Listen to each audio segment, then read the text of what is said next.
होगा 8-10 साल का। धनबाद के सारे मंदिरों में जाता है सुबह 5 बजे से नहा धो करके। देवी जी के पे आता है, शाम खाटू जी का मंदिर है वहां भी जाता है, द्वारिकाधीश का मंदिर है वहां भी जाता है, सब जगह मंदिर जाता है, तिलक लगाता है, भस्म लगाता है, सबके साथ हनुमान चालीसा करता है। लेकिन जैसे 7 बजते हैं स्कूल की यूनिफॉर्म पहनता है, स्कूल जाता है। जब उसके टीचर पढ़ा रहे होते हैं, गुरुजी पढ़ा रहे होते हैं ब्लैक बोर्ड पर, तो वो लोगों से, अपने दोस्तों से बात कर रहा होता है।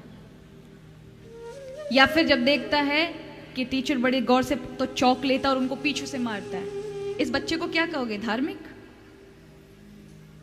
क्या कहोगे आपकी नजर? ये तो बहुत पूजा पाठ कर रहा है।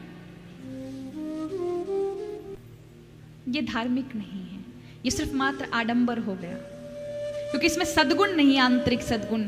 धार्मिक के अंदर आंतरिक सद्गुणों का जन्म होता है।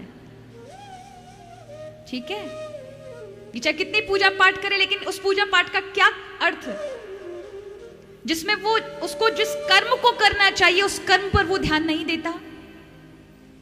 उसको समय पढ़ना चाहिए, उस पढ़ने पे उसका ध्यान नहीं है। अभी तो गुरुओं का उपहास उड़ाता है, गुरुओं को चौक मार रहा है, उस बालक को आप धार्मिक कहेंगे? हमें भी भगवान यही कहते हैं कि अपने कर्तव्यों को मत भूलो। आप सुखी कैसे रहोगे? कर्मण्या वाधिकारस्तु मां फलेषु कदाचना। कर्म करो सिर्फ, आगे क्या मिलेगा क्या नहीं मिलेगा इसकी चिंता तुम्हें नहीं करनी है, इसकी चिंता तुम्हें भगवान पे छोड़ देनी है। मैं करूंगा, फल मेरे ठाकुर देंगे। जो ऐसा सोच के कर्म करेगा वो निश्चिंत होकर कर्म करेगा, उसे चिंता नहीं सताएगी। लेकिन जो पहले से टारगेट सोच के रखेगा, अच्छा ये करोड़ रुपए मिलेंगे ना, तब आनंद आएगा। और महाराज याद रखिए, यात्रा में सुख है, लक्ष्य में नहीं। कई लोग सोचते हैं इतना कमा लूं, इतना कमा, बुढ़ापे में आराम से चैन की जिंदगी, वो बुढ़ापा भी हमारे कष्ट में ही जाता है, क्योंकि उन्होंने इतने परिश्रम करके अपना जीव भी दुखाया, चिंता संघर्ष की, अपने जीवन यात्रा में सुख भी नहीं लिया, और बुढ़ापे में जाके सुख देखने की चॉइस की थी, तो बुढ़ापे में भी सुख नहीं है। वर्तमान के जीवन का प्रत्येक क्षण का आनंद लेते रहिए, कल की मत देखिए कि कल को लक्ष्य मिलेगा। अपना कर्म करते रहिए, अकर्मण्य मत बनिएगा, कर्म करिए, फल भगवान पे छोड़ के निश्चिंत हो जाइए। याद रखिए, कल मैं बोल भी रही थी, व्यक्ति के विचार ही व्यक्ति को सुख दुख बनाते हैं। यदि आप विचारों को संभाल लें तो आप दुख में भी सुखी हो जाएंगे, और अगर आपके विचार बिगड़े हैं तो सुख में भी आप दुखी हो जाएंगे। होता नहीं है? उदाहरण से समझोगे, उदाहरण से अच्छे समझ जाते हैं महाराज।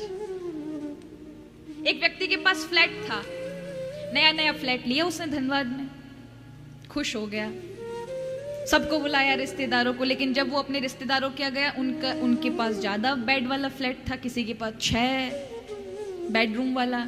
अब वो अपनी पत्नी से कहता, हमारे पास तो सिर्फ 2 ही बेडरूम है। 2-4 साल के बाद उसका वो पुराना हो गया, और उसके जो रिश्तेदार उन्होंने नए नए खरीद लिए, तो उनको देख के और उसको ईर्ष्या हुई, ये फ्लैट किस काम का बताओ, ये 2 बेडरूम वाला फ्लैट 6 बेडरूम वाला होना था, अच्छे से रहते, अच्छा सा हमारा जीवन होता, क्या 24 घंटे उसी पे रोना धोना, उसी पे रोना धोना।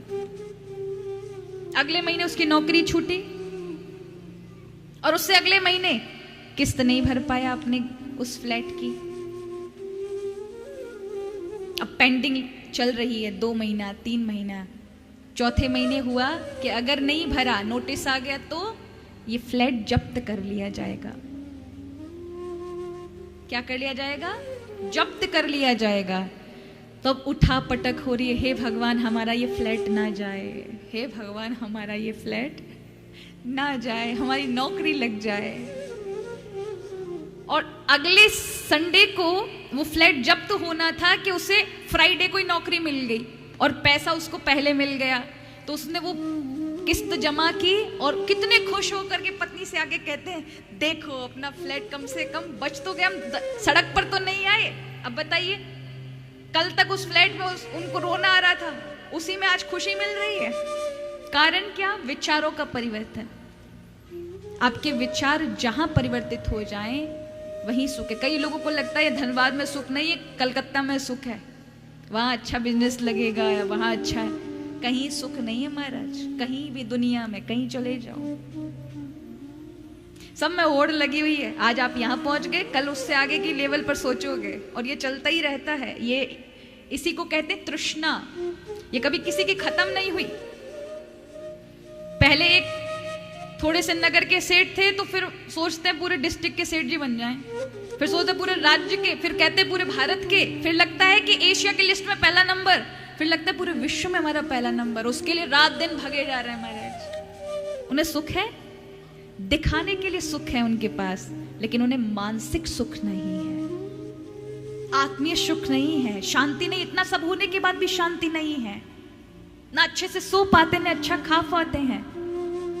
हमने तो बहुत करीब से बड़े बड़े पैसा वालों को देखा है महाराज, बहुत करीब से देखा है।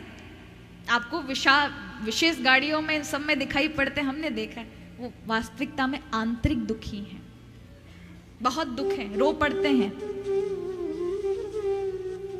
और बाहर के लोगों को वो सब बाहरी सुख दिखाई पड़ता है उनका। तो सुख दुख कहां पर है? हमारे विचारों में है महाराज, हमारे विचारों के